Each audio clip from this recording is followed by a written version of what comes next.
سورۃ الجن یہ ہے اب وہ سورت کہ جو اس میں کسی جوڑے وغیرہ کا معاملہ نہیں ہے، منفرد ہے، اکیلی سورت ہے، اور یہ واحد سورت ہے کہ جس میں اتنی تفصیل کے ساتھ جنات کا معاملہ آیا ہے۔ ایک سورت ہم پڑھ چکے ہیں کہ جس میں مسلسل خطاب ہے، یا معاشر الجن والانس فبأي آلاء ربكما تكذبان، 31 مرتبہ تو یہی آیت آئی۔ یا یہ صورت ہے کہ جس میں ایکسکلوسیو جو ہے ان کا معاملہ آ رہا ہے۔ یہ بھی ہو سکتا ہے کہ یہ کوئی اور واقعہ ہو، اور یہ بھی ہو سکتا ہے یہ وہی واقعہ جو سورہ احقاف کا ہے، وہ تو جا کر انہوں نے جو کچھ کیا اللہ تعالیٰ نے وہ خبر ہمیں دے دی۔ اب یہاں پر حضور کو بھی وحی کے ذریعے سے مطلع فرمایا اور مزید تفاصیل آ گئی۔ یہ بھی ہو سکتا ہے یہ اور جنات ہو۔ بسم اللہ الرحمن الرحیم قل اوحی الی انہ استمع نفر من الجن، کہہ دیجئے اے نبی کہ میری جانب وحی کی گئی ہے کہ جنوں کی ایک جماعت نے سنا۔ کس کو سنا؟ قرآن کو سنا۔ فقالوا انا سمعنا قرآنا عجبا، انہوں نے کہا ہم نے سنا ہے ایک بہت ہی دل کو لبھانے والا قرآن، یہدی الی الرشد، جو نیکی اور رشد اور ہدایت کی طرف رہنمائی کر رہا ہے۔ فآمنا بہ، تو ہم تو ایمان لے آئے۔ اس وقت بھی میں نے کہا تھا یہ لمحہ فکریہ ہے، ایک دفعہ کیا اجتماع ہے قرآن کا، اور وہ بندے کہاں سے کہاں پہنچ گئے، داعی بن گئے۔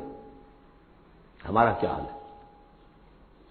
ہم نے اس معنی میں قرآن کبھی پڑھا ہی نہیں، سنا ہی نہیں۔ سنتے ہیں تو خیبر میل کی اسپیڈ سے جو پڑھ رہا ہوتا قاری، 5 دن میں پورا قرآن، 6 دن میں پورا قرآن، اور اشتہار دیے جا رہے ہیں۔ یہ ہے ہمارا ریچول۔ یہاں تو 20 منٹ میں ہو جاتی ہے، یہاں 30 منٹ، یہاں چلو وہاں اور اس سے بھی کم میں ہو جاتی ہے، وہاں چلو۔ قرآن کا نتیجہ تو یہ نکلنا چاہیے وہ آپ کو پوزیس کر لے، جانے نہ دے۔ انا سمعنا قرآنا عجبا یہدی الی الرشد فآمنا بہ ولن نشرک بربنا احدا، اب ہم کبھی بھی اپنے رب کے ساتھ کسی کو شریک نہیں ٹھہرائیں گے۔ وانہ تعالی جد ربنا، اور یقیناً ہمارے رب کی عزت شان بہت بلند ہے۔ ماتخذ صاحبۃ ولا ولدا، اس نے نہیں اختیار کی نہ کوئی بیوی اور جورو، نہ کوئی اولاد۔ وانہ کان یقول سفیہنا علی اللہ شططا، اور یقیناً ہمارا جو بے وقوف ہے بڑا، مراد یہاں پہ ہے وہی عزازیل، ابلیس، لعین، وہ چونکہ ہمارا ذرا بڑا بڑگر ہے، تو وہ جو کچھ کہتا رہا ہے اللہ کے بارے میں، وہ باتیں جو ہیں وہ بہت ہی غلط تھیں، شطط، خلاف حقیقت۔ وَأَنَّا ظَنَنَّا أَن لَّن تَقُولَ الْإِنسُ وَالْجِنُّ عَلَى اللَّهِ كَذِبًا، ہم تو اس گمان میں رہے، خوش گمانی میں، کہ جن اور انسان اللہ تعالیٰ کے اوپر جھوٹ نہیں باندھیں گے، لیکن وہ بدماش تو جھوٹ باندھتا رہا۔ ہم نے اپنی شرافت میں اس کی بات کو مان لیا۔ وَأَنَّهُ كَانَ رِجَالٌ مِّنَ الْإِنسِ يَعُوذُونَ بِرِجَالٍ مِّنَ الْجِنِّ فَزَادُوهُمْ رَهَقًا، اور یہ کہ جو انسانوں میں سے مرد ہیں وہ جنات کے مردوں میں حفاظت پکڑتے ہیں۔ یہ ہوتا تھا ان کا طریقہ، وہ سمجھتے تھے کہ بیابان میں جو ہے جنات رہتے ہیں اور وہ ان کے جو ہیں سردار بھی ہیں، تو اب راستے نے پڑاؤ ڈالا ہے جنگل میں، تو سب سے پہلے کہتے تھے کہ ہم اس جنگل کے، اس بیابان کے جنات کی ہم پناہ میں آتے ہیں۔ اب وہ سنتے ہوں گے یہ بے وقوف، یہ آدم کی اولاد، ہمارے تو جد امجد کو نکال دیا گیا جنت سے اس لیے کہ اس کو سجدہ نہیں کیا، یہ ہمیں معبود بنائے بیٹھے ہیں، ہماری پناہ طلب کر رہے ہیں۔ لہذا ان میں اور سرکشی پیدا ہو گئی اور اکڑ گئے کہ یہ انسان ہو کر یہ ہماری پناہ مانگ رہے ہیں، ہم سے طلب کر رہے ہیں پناہ، تو اس سے ان کے اندر اور زیادہ سرکشی پیدا ہو گئی۔ وَأَنَّهُ كَانَ رِجَالٌ مِّنَ الْإِنسِ يَعُوذُونَ بِرِجَالٍ مِّنَ الْجِنِّ فَزَادُوهُمْ رَهَقًا وَأَنَّهُمْ ظَنُّوا كَمَا ظَنَنتُمْ أَن لَّن يَبْعَثَ اللَّهُ أَحَدًا، اور دیکھو انہوں نے بھی ایسا ہی سمجھا جیسا کہ تم نے سمجھا ہوا ہے کہ اللہ کسی کو نہیں اٹھائے گا۔ اس کے 2 معنی ہیں، یعنی بعد سے بعد الموت کوئی نہیں ہے، مرنے کے بعد جی اٹھنا نہیں ہے، اور یہ بھی کہ شاید اب اللہ کسی اور کو رسول بنا کر نہ بھیجے، أن يبعث الله أحدا، اس لیے کہ 600 برس بیت چکے تھے، وہ تورات سے واقف تھے جو سورہ احقاف میں تذکرہ آیا ہے، فترت وہی 600 برس، اور یہ طویل ترین وقفہ تھا نبوت کا کہ کوئی نبوت کوئی رسالت دنیا میں نہیں، تو ان کو یقیناً اس سے خیال ہوا ہوگا کہ بس اب ختم ہوا معاملہ، اب کوئی اور رسول نہیں آئے گا۔ وَأَنَّا لَمَسْنَا السَّمَاءَ، اور ہم نے ذرا ٹٹولا آسمان کو، ہم نے چاہا کچھ خبریں وبریں لے کر آئیں ذرا غیب کی، فَوَجَدْنَاهَا مُلِئَتْ حَرَسًا شَدِيدًا وَشُعُبًا، تو ہم نے تو پایا اس کو کہ وہ بھرا ہوا ہے سخت چوکیداری سے اور انگارے رکھے ہوئے ہیں ہمیں کھدیڑنے کے لیے، یعنی یہ کہ ہمیں معلوم ہو گیا کہ کوئی واقعی وقت ایسا ہے کیونکہ یہ سارا انتظام خاص طور پر جب کہ وحی نبوت آتی تھی تو اہتمام کر لیا جاتا تھا۔ عام حالات میں کوئی بات نہیں، روح اتر رہے ہیں فرشتے، اور یہ جو ہے یہ آگ سے بنے ہیں، وہ نوری ہیں، یہ ناری ہیں، کچھ نہ کچھ ان سے یارانہ گانٹ کے کچھ نہ کچھ ان سے لے لیتے تھے، یا یہ کہ اچک لیا، من استرق سرقۃ، کسی نے کوئی چیز جو ہے کہیں سے لے لی۔ لیکن اب جو ہم نے دیکھا ہے آسمان کو تو واقعی وہاں تو بڑے سخت پہرے لگے ہوئے ہیں، یعنی کوئی نہ کوئی وحی کا سلسلہ ہے اور نبوت آنی ہے، اور وہ نبوت ہمیں تو مل گئی، ہم جا کر سنائے کلام اور ہم ایمان لے آئے۔ وَأَنَّا لَمَسْنَا السَّمَاءَ فَوَجَدْنَاهَا مُلِئَتْ حَرَسًا شَدِيدًا وَشُهُبًا وَأَنَّا كُنَّا نَقْعُدُ مِنْهَا مَقَاعِدَ لِلسَّمْعِ، اور ہم وہاں بیٹھا کرتے تھے، وہاں پہ گھاٹ میں بیٹھا کرتے تھے کچھ سنگل لینے کے لیے، مقعد بیٹھنے کی جگہ، مورچہ جہاں پہ بیٹھا جائے، ہم وہاں پر اپنے ٹھکانوں میں بیٹھا کرتے تھے۔ فَمَن يَسْتَمِعِ الْآنَ، لیکن اب اگر کسی نے کچھ سننے کی کوشش کی، يَجِدْ لَهُ شِهَابًا رَصَدًا، وہ پائے گا اپنے واسطے ایک انگارہ گھات میں، میزائل پیچھا کرے گا۔ وَأَنَّا لَا نَدْرِي أَشَرٌّ أُرِيدَ بِمَنْ فِي الْأَرْضِ أَمْ أَرَادَ بِهِمْ رَبُّهُمْ رَشَدًا، معلوم ہوتا بہت بڑے عالم تھے یہ تورات کے جاننے والے، انہوں نے ایسی عظیم بات کہی ہے یہ، ہمیں یہ معلوم نہیں کہ آیا زمین میں بسنے والے ان انسانوں کی کوئی شامت آ گئی ہے یا اللہ نے ان کے لیے کسی بھلائی کا ارادہ کیا ہے۔ رسالت آئے گی تو دو ہی نتیجے ہیں، یا تو کوئی عذاب آنے والا ہے، اس لیے کہ وما كنا معذبین حتی نبعث رسولا، یا تو کوئی بہت بڑے پیمانے پر انسانوں کی شامت آنے والی ہے، جیسے قوم نوح، قوم ہود، قوم صالح کا حشر ہوا تھا، وہ ویسا ہی حشر ہونے والا ہے۔ اللہ لا نظری، ہم نہیں جانتے، اشر ارید بمن فی الارض، زمین والوں کے لیے کسی شر کا فیصلہ کیا گیا ہے، ام اراد بہم ربہم رشدا، یا ان کے لیے ان کے رب نے بھلائی کا، خیر کا ارادہ کیا ہے۔ ظاہر بات ہے نبوت اور رسالت محمدی خیر پر منتج ہوئی۔ وَأَنَّا مِنَّا الصَّالِحُونَ وَمِنَّا دُونَ ذَلِكَ، اور دیکھو ہمارے اندر نیک بھی ہیں، جنات نیک بھی رہے ہیں، اور دوسری طرح کے بھی ہیں، بد نہیں کہا، یہ ہے حکمت تبلیغ، بروں کو بھی برا نہ کہو، ہاں دوسری قسم کے بھی ہیں، نیک بھی ہے اور دوسری قسم کے بھی ہیں۔ کُنَّا طَرَائِقَ قِدَدًا، ہم تھے مختلف راستوں پر جو کہ ایک دوسرے سے پھٹے ہوئے تھے۔ یہ قددا جو آیا تھا نا، قدت قمیصہ، پھٹ جانا قمیص کا۔ وَأَنَّا ظَنَنَّا أَن لَّن نُعْجِزَ اللَّهَ فِي الْأَرْضِ وَلَن نُعْجِزَهُ هَرَبًا، اور ہم نے یہ جان لیا کہ ہم اللہ کو عاجز نہیں کر سکتے، ہرا نہیں سکتے، نہ زمین میں بھاگ کر، اور ہم کہیں بھاگ کر اور زمین میں اللہ کو شکست نہیں دے سکتے، اس کی پکڑ سے نکل نہیں سکتے۔ وَأَنَّا لَمَّا سَمِعْنَا الْهُدَىٰ آمَنَّا بِهِ، اور ہم نے تو جب وہ ہدایت سنی، الہدا سنا، اس کی استماع ہم نے کیا، ہم تو اس پر ایمان لے آئے۔ فَمَن يُؤْمِن بِرَبِّهِ فَلَا يَخَافُ بَخْسًا وَلَا رَهَقًا، تو جو کوئی بھی ایمان لائے گا اپنے رب پر، کوئی خوف نہیں ہوگا کہ نہ اسے کوئی نقصان دیا جائے گا، نہ اس پر کوئی زبردستی ہوگی، کوئی زیادتی ہوگی، جیسے جیسے ان کے اعمال صالحہ ہیں پورے پورے اللہ تعالیٰ ان کا اجر ان کو دے دے گا۔ وَأَنَّا مِنَّا الْمُسْلِمُونَ وَمِنَّا الْقَاسِطُونَ، اور دیکھو ہمارے اندر وہ بھی ہیں جو فرما بردار ہیں اور وہ بھی ہیں جو بے انصافی کرتے ہیں۔ یہ قسط کے لفظ کے ساتھ سمجھ لیجئے، جب یہ ثلاثی مجرد میں آتا ہے تو قاسط اس میں فاعل بنا، وہ ناانصاف کے معنی میں ہے، یہ باب افعال کے خواص میں سے ہے، سلب ماخذ اس کو کہتے ہیں۔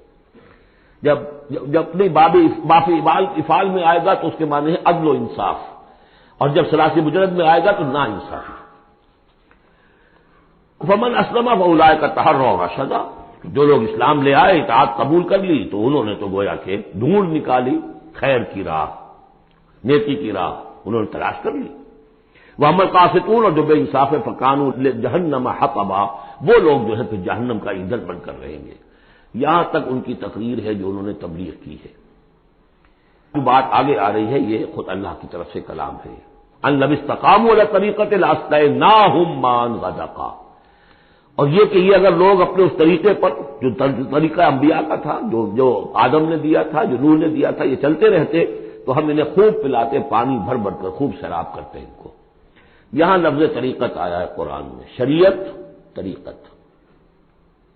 ثم جعلناک علی شریعۃ من الامر، شریعت اور یہ طریقت، دونوں کا مفہوم ایک ہے، طریقہ اور شریعت، لیکن یہ کہ اس کا استعمال ہو رہا ہے کہ شریعت سے مراد لی جاتی ہے جو دین کا قانون ہے اس کے ظاہری پہلو، قانونی پہلو، اور طریقت اسی کے باطنی پہلو کا نام ہے کہ ایک نماز ہے، وضو کیسے کرو گے، کیا فرائض ہیں، کیا نوافل ہیں، کیا کام رہ گیا تو وضو نہیں ہوا، یہ شریعت بتائے گی، یہ آپ کو فقیہ بتائیں گے، یہ آپ کو مفتی حضرات بتائیں گے، لیکن نماز کی اصل روح تو ہے خشوع اور خضوع، حضور قلب، یہ پھر طریقت کی طرف منتقل کر دیا گیا. بدقسمتی سے پھر ان کو پھاڑ دیا گیا، وہ علیحدہ علیحدہ ہو گئے.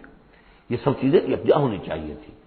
اور جو ہمارے اولین صوفیاء ہیں وہ بہت بڑے عالم بھی تھے، ایسے نہیں تھے کہ صرف صوفی تھے، وہ بہت بڑے مفتی بھی ہوتے تھے. بلکہ اولین کیا، اس دور میں بھی جو میں نے آپ کو بتایا تھا کہ قاضی صلاح اللہ پانی پتی رحمۃ اللہ علیہ، وہ مفتی بھی ہیں، مفسر بھی ہیں، محدث بھی ہیں، اور بہت بڑے مرشد بھی ہیں.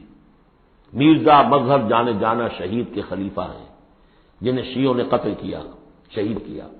اور یہ سب شیخ احمد سرہندی رحمۃ اللہ علیہ کا جو سلسلہ ہے، سلسلہ مجددیہ نقشبندیہ، اس کے بزرگ ہیں. تو وہ ہیں وہ جامع و صفات لوگ. لنفتنہم فیہ، اور یہ بھی جو ہم کو بانی پلاتے اور سیراب کرتے، یہ بھی اس لیے تاکہ ان کو اور جانچے اور پرکھے اور امتحان لیں. ایک امتحان غربت میں ہے، ایک امتحان کمندگری میں ہے. ایک امتحان فاقے میں ہو رہا ہے، ایک امتحان ہو رہا ہے کہ کثرت سے ہم نے دے رکھا ہے. ومن یعرض عن ذکر ربہ، اور جو کوئی بھی اعراض کرے گا اپنے رب کے ذکر سے، یسلکہ عذابا صعدا، تو وہ چلے گا، وہ ڈال دے گا اس کو چڑھتے عذاب میں اللہ تعالیٰ، ایسے عذاب میں صعدا جس کی شدت بڑھتی چلی جائے گی. وَأَنَّ الْمَسَاجِدَ لِلَّهِ فَلَا تَدْعُوا مَعَ اللَّهِ أَحَدًا، اور دیکھو مسجدیں اللہ کے لیے ہیں. مسجد سے مراد مسجد سجدے کی جگہ بھی ہے، اور مسجد سے مراد سجدے کے یہ اعضاء بھی ہیں. یہ پیشانی اور یہ ناک اور یہ ہاتھ اور یہ پاؤں، ایڑیاں اور وہ پنجے، یہ سارے جو ہیں جو جسم کے حصے ہیں. یہ مسجدیں بھی اور سجدے کی جگہ بھی للہ ہے، سب اللہ کی ملکیت ہے. فلا تدعوا مع اللہ احد، اللہ کے ساتھ کسی اور الہ کو مت پکارو. وانہ لما قام عبد اللہ یدعوہ قالوا یکونون علیہ لبدا، اور یہ اب یہاں پھر قول آ گیا ہے انہی کا جنات کا کہ جب وہ عبداللہ کو ہم نے دیکھا وہ کھڑا تھا، وہ قرآن پڑھ رہا تھا، وہ نماز پڑھا رہا تھا، لما قام عبداللہ یدعوہ، اسے پکار رہا تھا اللہ کو، اللہ کا بندہ. قالوا یکونون علیہ لبدا، وہ تو ایسے ہو رہے تھے سننے والے گویا کہ اس کے اوپر ٹھٹ کے ٹھٹ جمع ہو جائیں گے وہاں پر، لیکن یہ کہ وہ ایمان نہیں لا رہے تھے. قل انما ادعو ربی، کہہ دیجئے اے نبی صلی اللہ علیہ وسلم، دیکھو میں پکارتا ہوں اپنے رب کو، ولا اشرک بہ احدا، اس کے سوا میں کسی اور کو شریک کرنے کے لیے تیار نہیں. قل انی لا املک لکم ضرا ولا رشدا، کہہ دیجئے مجھے کوئی اختیار حاصل نہیں ہے تمہارے لیے، نہ کسی نقصان کا اور نہ کسی راہ پر لانے کا، میں تمہیں ہدایت نہیں دے سکتا. وہ آیت یاد کر لیجئے، انک لا تہدی من احببت ولکن اللہ یہدی من یشاء، اے نبی آپ ہدایت نہیں دے سکتے جسے بھی چاہیں، وہ تو اللہ ہی ہدایت دیتا ہے جس کو چاہتا ہے. قل انی لن یجیرنی من اللہ احد ولن اجد من دونہ ملتحدا، کہہ دیجئے میں ہرگز نہ پاؤں گا کہ مجھے اللہ کے سوا کوئی پناہ دے سکے. یجیرنی من اللہ احد، اللہ کی پکڑ سے بچانے کے لیے مجھے کوئی پناہ دے سکے میں نہیں پاؤں گا. ولن اجد من دونہ ملتحدا، اور اللہ کے سوا میں کہیں جو ہے کوئی اپنا سر چھپانے کی جگہ نہیں پاؤں گا. الا بلاغا من اللہ ورسالاتہ، الا یہ کہ میں اس کی طرف سے پیغامات اور اس کی طرف سے تبلیغ کا فریضہ سر انجام دوں. اگر میں نے یہ کام نہیں کیا تو میں پکڑا جاؤں گا. فَلَنَسْأَلَنَّ الَّذِينَ أُرْسِلَ إِلَيْهِمْ وَلَنَسْأَلَنَّ الْمُرْسَلِينَ، ہم تو پوچھ کر رہیں گے ان سے بھی جن کی طرف رسولوں کو بھیجا، اور پوچھ کر رہیں گے رسولوں سے بھی. وَمَن يَعْصِ اللَّهَ وَرَسُولَهُ، جو کوئی بھی اللہ اور اس کے رسول کی نافرمانی کرے گا، فَإِنَّ لَهُ نَارَ جَهَنَّمَ خَالِدِينَ فِيهَا أَبَدًا، تو اس کے لیے تو پھر جہنم کی آگ ہے جس میں وہ ہمیشہ ہمیشہ رہے گا. حتیٰ اذا رأوا ما يوعدون، یہاں تک کہ جب وہ دیکھیں گے جس چیز کی انہیں دھمکی دی جا رہی ہے، فَسَيَعْلَمُونَ مَنْ أَضْعَفُ نَاصِرًا وَأَقَلُّ عَدَدًا، اس وقت انہیں معلوم ہو جائے گا کون کمزور ہے مددگاروں کے اعتبار سے اور کون اقلیت میں ہے تعداد کے اعتبار سے. وہ تانے دیتے تھے نا کہ دیکھو محمد تمہارے پاس تو بیٹھے بھی ہوتے ہیں تو ہمارے کمی کاری بڑے لوور طبقات کے لوگ، اور وہ بھی چند ہوتے ہیں، دیکھو جا کے ابو جہل کی محفل بھری ہوئی ہے، بڑے بڑے لوگ بیٹھے ہوئے وہاں پر. اس وقت معلوم ہو جائے گا من اضعف ناصرا واقل عددا. یہ سورہ مریم میں بہت تفصیل سے یہ مضمون آیا ہے. قل ان ادری اقریب ما توعدون ام یجعل له ربی امدا، کہہ دیجئے نبی مجھے یہ معلوم نہیں ہے آیا جس چیز کا تم سے وعدہ کیا جا رہا ہے، جس چیز کی دھمکی دی جا رہی ہے. وعدہ اور وعید بنیاد ایک ہی اصل میں، اصل الفاظ ایک ہی ہے، وعید دھمکی، وعدہ، لیکن حروف اصلی وہی ہے. آیا وہ قریب آ چکی ہے اسے، یا ام یجعل له ربی امدا، یا یہ کہ میرا رب اس کے لیے ابھی کچھ مہلت دے، کوئی تمہاری رسی دراز کرے، یہ میں نہیں جانتا. یہ سورہ انبیاء کے آخر میں بھی آیا تھا قل ادری قریب ام بعید ما توعدون، کہہ دیجیے اے نبی میں نہیں جانتا کہ جس چیز کا تم سے وعدہ کیا جا رہا ہے وہ قریب آ چکی ہے یا بھی دور ہے۔ عالم الغیب، وہی ہے غیب کا جاننے والا، فلا یظہر علی غیبہ احدا، وہ اپنے غیب پر کسی کو مطلع نہیں کرتا، الا من ارتضی من رسول، سوائے جس کو وہ چاہے اپنے رسولوں میں سے۔ یہ بہت اہم قانون ہے قرآن کا، اور اس میں سارا مسئلہ علم غیب کا حل ہوتا ہے۔ ایک بات تو یہ کہ ہمارے جو بھی بریلوی بھائی ہیں وہ بھی مانتے ہیں، 4 باتیں وہ مانتے ہیں، 3۔ میں نے ایک مرتبہ تحقیق کی تھی بڑی مفصل، جا کر بعد لوگوں سے ملاقات کی، ابھی میں طالب علم تھا، کل دیکھیے ہم ثابت مانتے ہیں اس بات کو۔ نبی کا علم ذاتی نہیں عطائی ہے، اللہ نے جو دیا وہی ہے۔ نبی کا علم قدیم نہیں حادث ہے، پہلے نہیں تھا پھر ہو گیا، اللہ نے دے دیا تو ہو گیا۔ اور نبی کا علم غیر محدود نہیں محدود ہے۔